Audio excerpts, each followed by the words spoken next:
Here is the multi-tool, and it comes in this little pouch that can go on a belt. And then when you pull it out, you can see the entire multi-tool, and you can fold it this way. And now you've got some needle nose pliers.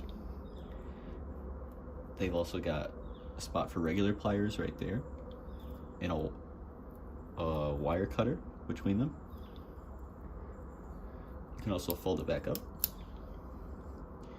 and then you can access the knife on this side. And you can see all 4 of these bigger tools have a lock right here, so you don't have to worry about the knife closing back in on you when it's pressed on this side. You push it back down, and you can close these tools. It also has a pair of scissors,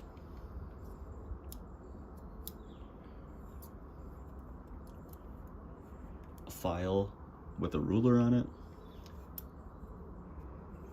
a saw blade, and then if you go back over to this side, all of these sides have other tools like a bottle opener, can opener. And then this side also has tools like a screwdriver and a threading needle.